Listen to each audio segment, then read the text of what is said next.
Hello and welcome back to this damnful idealistic crusade. In this video, I'm going to be talking about the beautiful collection of pulp reprints from Age of Aces books entitled The Spider versus the Empire State. This is actually a collection of the trilogy of books from the original pulp series that was from 1938 in volumes 60, 61, and 62. This has been referred to by a number of names, usually known as the Black Police Trilogy. And this is a story that's basically the Spider, who is already the most out there, crazy, over the top, bloodthirsty of all the pulp heroes, who was written by Norvell Page for the most part, who had an incredible ability to make the most pulse pounding, blood and thunder pulp stories that you will ever read.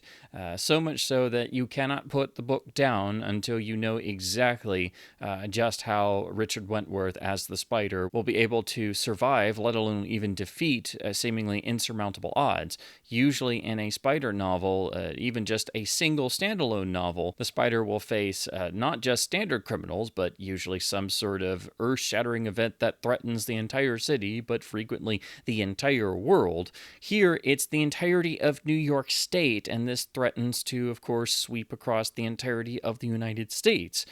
The Black Police of the so-called trilogy title is really about an entire group that takes over the government and police of New York under the leadership of a secret figure known as the Master, who has essentially control of the governor of New York State and uses this to not only free criminals from prisons, but turn them into a new black uniformed fascist police, really, that sweeps through and demands incredible taxes while oppressing all the citizenry.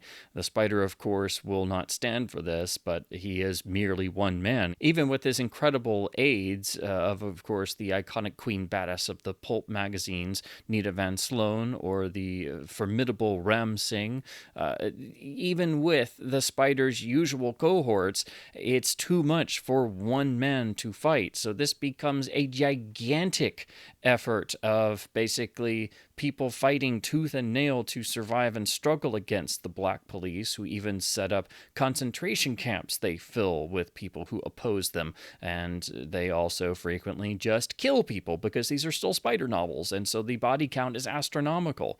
But this starts in the first novel and builds quite dramatically. And what's really striking, of course, are the very much in-your-face Nazi Germany parallels that are being drawn here, pre-World War II, of course, but they were still there. So this is drawing on fears people had of just watching what was happening in Europe at the time. And the phrase, it couldn't happen here, well, that's what this whole story is about. But this is very much taken from the sort of story you would get more in the Operator 5 series that famously had the very long-running Purple Invasion series that went through a number of pulp novels. So it was a serialized story that ran for a significant period of time, and it seems like that was the idea here with these three Spider stories, of having a bigger, much larger, vast storyline that ran across multiple stories about a group of criminals that didn't just threaten, but they took over and tried to basically reshape the city of New York and then New York State in their own image, and essentially set up a fascist police state that at its core was actually all about enriching the criminals at the secret head of said group. And so instead of Richard Wentworth as the Spider operating in his usual capacity, it quickly turns into open warfare of sorts. And it goes over into the second novel, where some time has elapsed between the two books, and we essentially have open warfare throughout the New York countryside, and the Spider has established a secret base of sorts, well, actually a network of secret bases, and is trying to unite the survivors, or anyone who isn't captured, essentially, by the Black Police, against these forces in a very... It honestly has the dynamic, it feels, of a Robin Hood tale, and that's really fascinating to get in a 1930s set story that already had such an incredible setup. So the second novel is very much just furthering the intensity factor building into the third novel, which is definitely the weakest of the three. And like a number of spider stories, by the time you get to the ending and the main villain is finally unmasked, it is a bit anticlimactic because the spider is not known for the strength of its plotting in terms of a spider novel when Norvell Page was writing. What's unique about the spider and Page's style is the sheer intensity of every single sentence is life or death. There's no taking the foot off the gas pedal. And so when you get to the end, it can feel very anticlimactic in certain spider stories. Here, I think you really get that because it's built up to over 3 novels, and things have gotten so big and so chaotic and so out of control that you really need a very fulfilling climax to cap off a trilogy. And unfortunately, you don't get that here. It just kind of ends, and you're like, that's it. But the journey was certainly fantastic getting there, because it is not only typical of a Norvell Page spider story of it being earth-shattering, over the top, and ridiculously gripping, but you have that times infinity because, interestingly, the spider himself, in terms of the hero character, doesn't really appear all that often. It's actually Richard Wentworth himself leading the charge and doing spider-like things, and people keep wondering, well, why is he acting like the spider, but he's not the spider?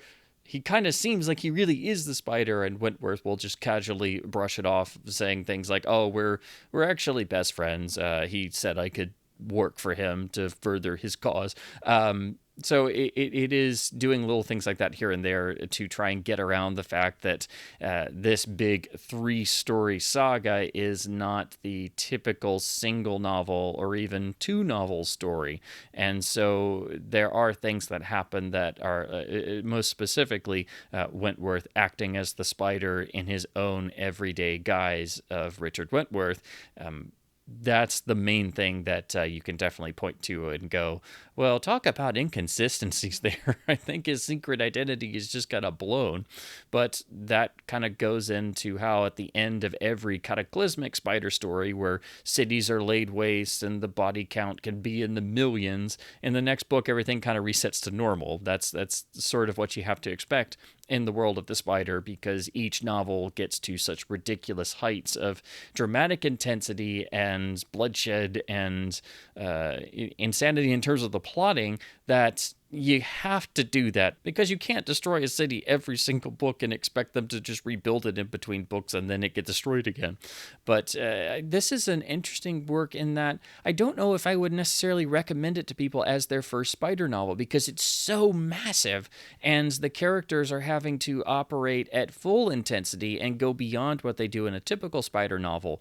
So you have Police Commissioner Kirkpatrick, who is the best friend of Richard Wentworth, but also determined to prove that he is indeed the spider, working hand in hand with Wentworth, leading these sort of bands of survivors fighting against the Black Police, basically working as an operative of the spider and not saying anything about Wentworth, basically acting every page like he is the spider and doing the things the spider does and leaving the seal of the spider. So ultimately, it's a different dynamic. Somebody could read the Black Police Trilogy and understand everything about the spider, but if it's your first spider experience, it's probably going to be a bit better to read one of the more famous standalone spider novels, or even just any of the Norvell Page standalone spider novels, just to get the feel of it first before jumping into this much more epic and bigger story canvas. The 3 books do flow into one another, and the intensity factor does make you want to immediately jump into the next one. But again, of the 3, the third is definitely the weakest and does have the feeling of trying to wrap things up. But it also feels kind of episodic too. It's just the climax is saved for the very end and is a bit unsatisfying. And one wishes that unraveling of the head of the Black Police and finding the identity of the master himself had been more of the actual plotting and focus of that third book. If more time had been spent well, really, if the whole book had just been spent doing that, I think it would have been much more satisfying of the spider's efforts finally to pierce the Black Police hold on New York State. It would have been, I think, better and more fulfilling in terms of the reading experience to have more of the activities of the Black Police being not only thwarted, but their sort of chokehold on New York State become lessened as more and more of their activities were thwarted by the spider and the forces of the spider. But at least, interestingly, in particular in that second novel, there is a lot of back and forth. Basically, for every sort of act of guerrilla warfare that the spider and everyday people carry out, again, it must be stressed that the people with the spider and the usual cast of characters are everyday people that have been saved from the Black Police and decide to take up arms and take matters into their own hands and are being commanded by the spider, or really, again, Richard Wentworth and his normal civilian guys, commanded in sort of military fashion and committing acts of guerrilla warfare on all these cities and sort of strongholds of the Black Police across an entire state. But in that second novel, as if this wasn't big and sprawling and epic enough, there is a plague that's introduced, and the Black Police act as if anyone who opposes them will catch this form of plague and die horribly. So not only do we have a massive body count and an epic struggle from the first novel that has only grown more and more dire and desperate in between the two books, now you suddenly have a form of plague that's wiping people out and they die in terrible pain. And then you have people being led to believe that they will only contract the plague, or people who die of the plague are simply due to the fact that they are fighting against the Black Police. So it's another means of trying to control the populace. And all the while, the sort of ticking clock is that if the Black Police are not thwarted or stopped, their hold will go far beyond New York State, and the threat is that they could sweep across the entirety of the United States. Again, going back to the idea of it couldn't happen here, thinking about what was going on in Nazi Germany in 1938. So it's very obvious what the impetus for this story was, and it's nice to see it be able to develop naturally over 3 books. But you can kind of get the sense that this might have been better handled if it had been structured for maybe 2 books, or had the third book actually focus more on the unraveling of the control of the Black Police. The second book, again, is where you get most of the sort of back and forth. For every victory the Spider and his forces have, the Black Police seem to have 2 victories or 3 victories, or they immediately recover. It seems like an unwinnable fight. For every strategic move of the Spider, the Master is always 10 steps ahead. And that is what really drives the first 2 books. And you still have that in the third, but it just feels like it's padding in a way to get to the conclusion, and then the conclusion is at the very end, and the unmasking of the Master is very just sort of one and done, and it feels underdeveloped, to say the least. So coming after 3 books, the conclusion is very much the weakest aspect of all 3. And then, immediately at the end and going into what would be the next monthly Spider novel, which I think was the last for 1938, you have the same sort of effect of things kind of reset to normal. Nobody mentions the fact that, for months on end, they were fighting a fascist dictatorship that had swept across and taken over New York State, and the police commissioner was deposed and almost killed multiple times, and fighting side by side with his best friend, who he kept swearing for years was the Spider. And nobody makes mention of the fact of any of this, or the fact that there was a plague killing thousands upon millions during all of this, when New York State itself was basically thrown into absolute turmoil. Again, the sort of story resets itself at the end of the 3 books, and then you immediately jump into the next very pulpy, over-the-top episode of The Spider in the next monthly novel. And again, this is a great example of how The Spider could be effective in a longer, more sprawling, epic story that ran across multiple novels. But I think it also, at the same time, sort of underlines the inherent inherent weaknesses of the Spider novels written by Norvell Page in terms of the plotting and the plot structure really taking a back seat to the sheer intensity factor.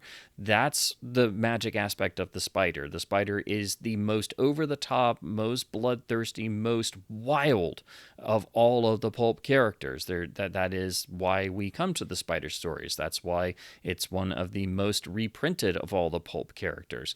But trying to do a longer form story across multiple pulp novels in consecutive order, it works in terms of what they were trying to do and the story they were trying to tell. But the various pulp historians have confirmed that this was basically the publishers insisting on trying this out and asking Norvell Page to write a story based around these ideas that could then be over consecutive novels. So it wasn't just his typical extremely hyper-focused, in crazily intensive single Spider novel.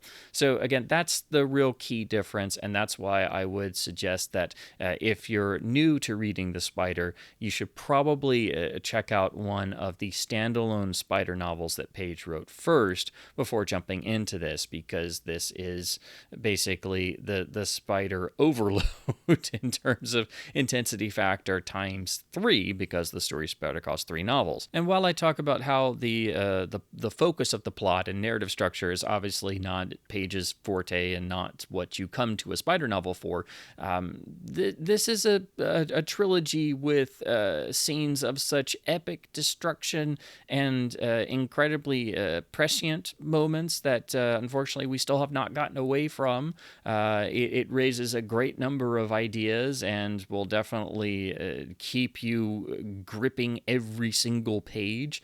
You will not be able to put this down, and thankfully all 3 books are contained in one volume, so you can read nonstop and you won't be able to stop. But this has scenes that burn themselves into your brain, scenes of such epic scale warfare across an entire state of people struggling to survive, of the Black Police storming City Hall and the office of the police commissioner and literally taking over the entire government, to where the Spider is actually hiding in the state legislature as the corrupt governor is giving the edicts of the Black Police. And then in full Spider fashion, he just stands up in the rafters and gives his booming challenge to the Black Police in the middle of the state legislature before it trying to escape in a hail of bullets. But then you also have incredible images of the people cursed with the plague of the Black Police dying horribly, mass executions, concentration camps. The finale of the second novel even has Wentworth captured in one of the concentration camps, and they are being dealt with by the Black Police, leading them tied to what is essentially a gigantic meat grinder as people are being led to their deaths horribly, and having to watch people be executed right in front of them, knowing that this is their ultimate fate. And how in the world is the Spider going to escape that? So, I mean, there are unbelievably epic set pieces and showdowns, even for Spider standards, which are already stratospheric in terms of epic action, the scale of which no film could ever hope to pull off unless they had a budget of hundreds of millions of dollars. So you definitely get your money's worth. And it's, again, fascinating to see the character and the world of the Spider, as written by the great Norvell Page, be given more of what you would see in the Operator 5 series, and have 3 entire books to play around with the story. So this is the Age of Aces reprint, which is entitled The Spider versus the Empire State. This is a really beautifully designed paperback volume. This has incredible custom artwork and a really nice gloss finish. This is very premium in its overall quality and construction, and the artwork has a nice sort of wraparound effect. And we even, of course, have the Black Police represented on the cover. Then the rear cover has this extraordinarily dramatic image of the Spider's raised fist, complete with the blood-red seal of the Spider's ring in defiance against this fascist dictatorship. We open the book with some really striking reproductions of the original pulp covers for each of the 3 novels, but this also gives you how the actual artwork has been stylized for this volume. They've essentially taken a section and reprinted it in black and white.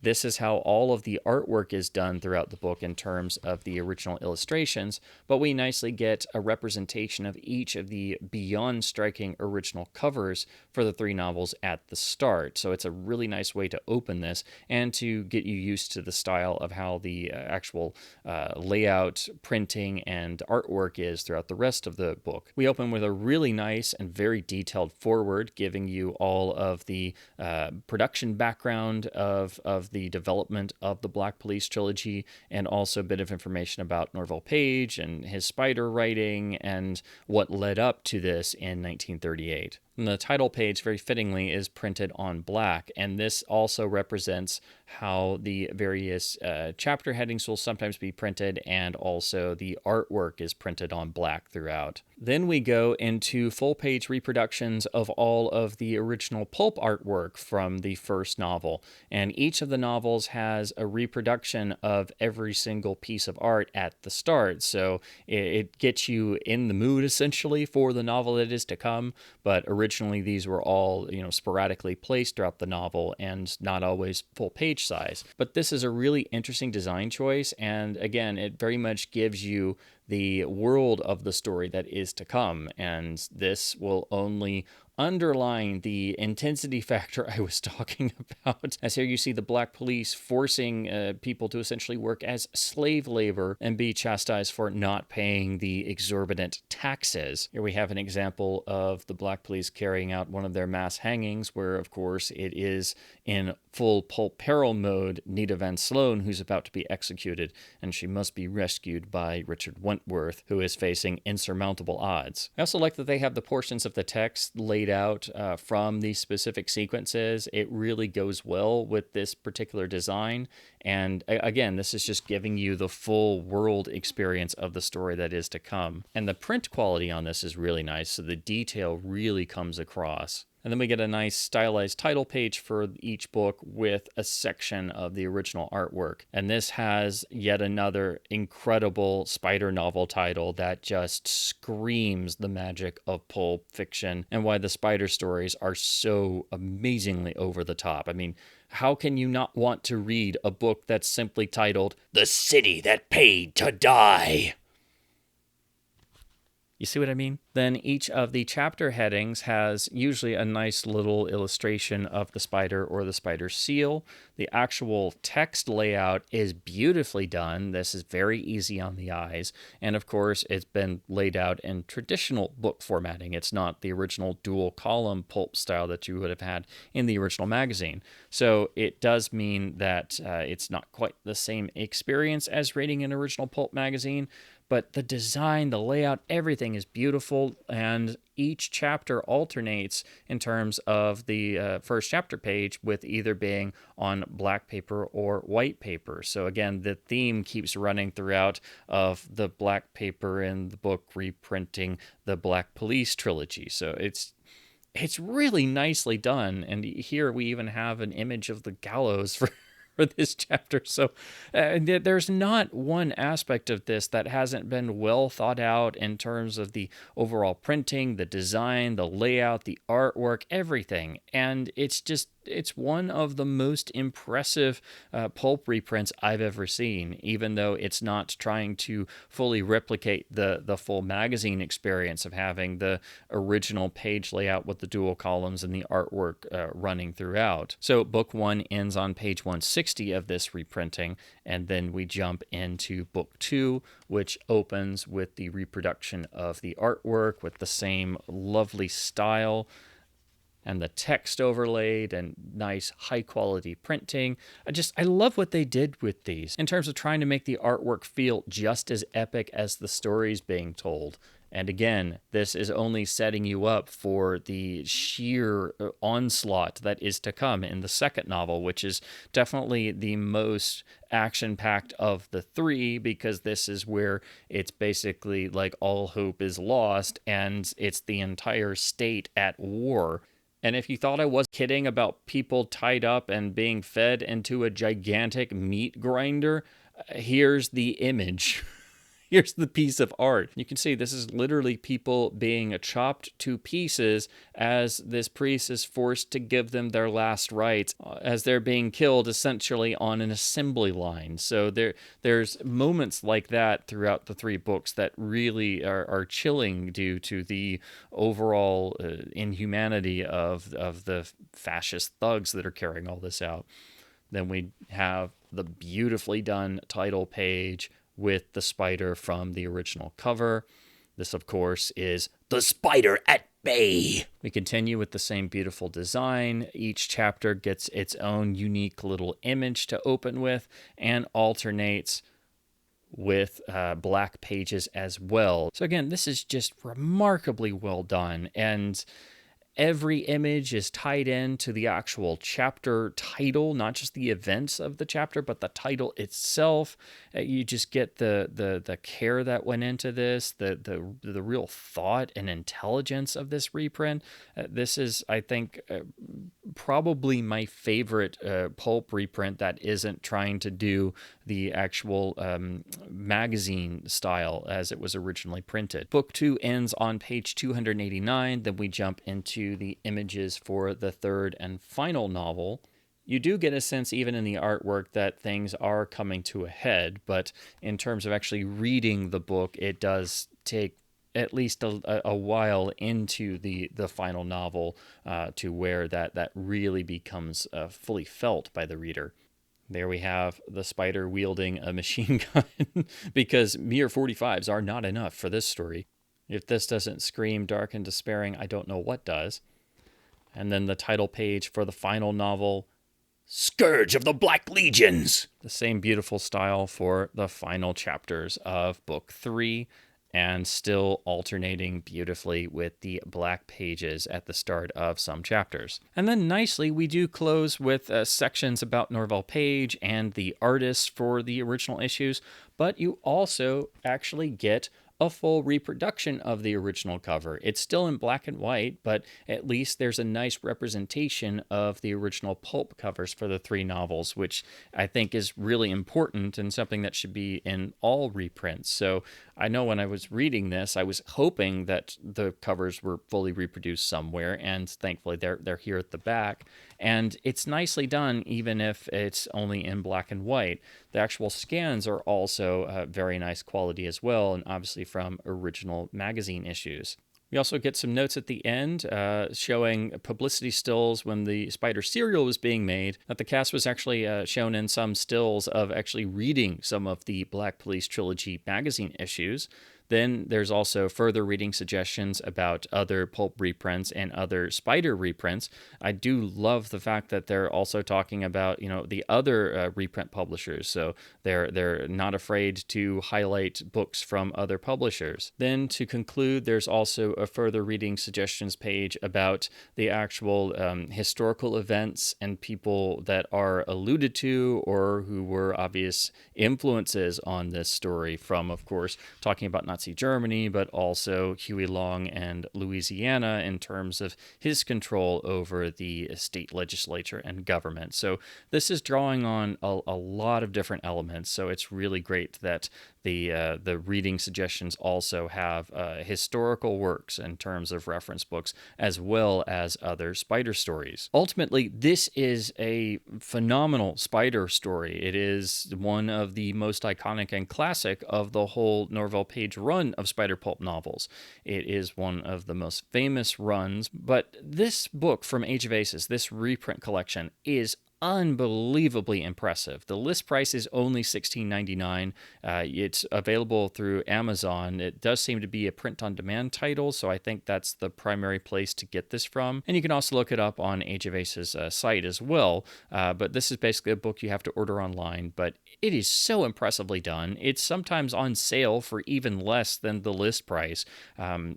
at less than $20, this is an incredible bargain for such a beautifully produced, well thought out, incredibly well designed volume that's reprinting not one but three complete Spider novels plus original artwork and just an incredible design and layout.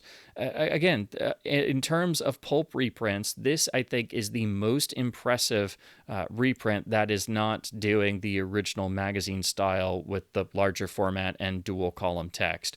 This is just a joy to read. Not only are the stories incredibly gripping, but the printing, the layout, the design, everything is first rate. I think what Age of Aces did here is just phenomenal, and the asking price is dirt cheap for the incredible pulp storytelling you get here with three of the all-time classic Spider stories, but done in such a beautiful, attractive package that even if you have other versions or printings of these stories, this is a fantastic volume to have.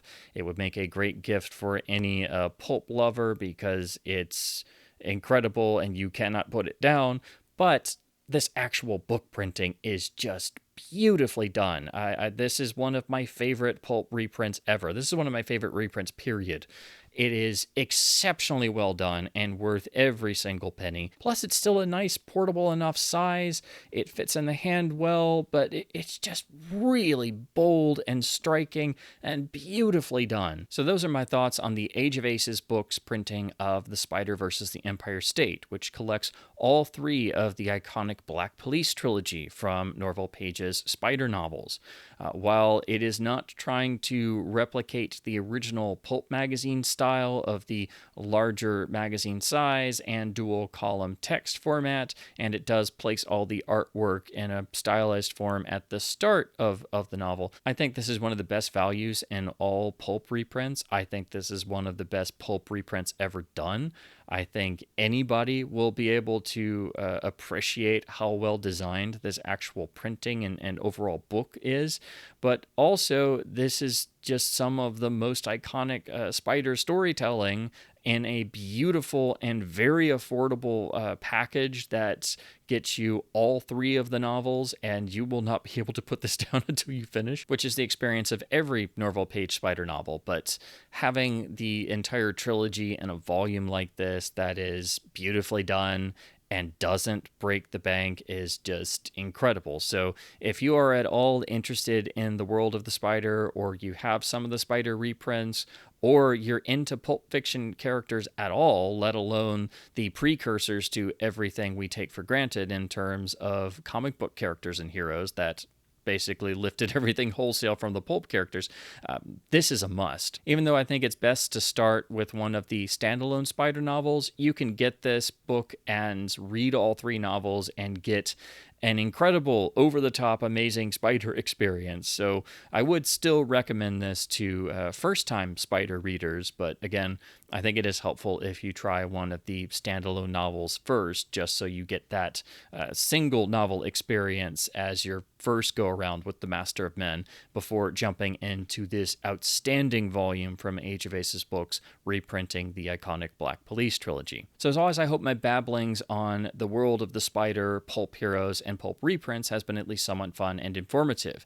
Again, if you do have these particular books in other reprintings, as they've been reprinted a number of times, I still think it's essential to have this Age of Aces version because it is so well done that it's just a pleasure to look at, really. It's a pleasure to hold in your hands, and it's so inexpensive that it's really nice to see a pulp reprint this well done, this lovingly made, this respectful of the original source material, that is also attention-grabbing and eye-catching in 2024. So it's going to be something that if you're reading this in public, people are certainly going to notice because the cover is so eye-catching in its own particular unique style, just as the original pulp covers are legendary in terms of how eye-catching they are. So people are definitely going to stop and ask you what exactly it is you're reading, and then you start trying to explain how crazy the Spider stories get, and they simply don't believe you. So then you have to actually encourage them to check out a Spider story for themselves, which I encourage anyone to do.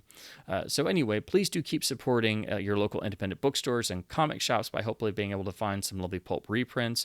definitely keep supporting the incredible efforts of all the wonderful reprint publishers. I know I myself am really wanting to check out Age of Aces' other reprints because this is so impressive that now I really want to go and look at every reprint they've made, because I'm sure it's going to be to the same exact high quality standard as this volume.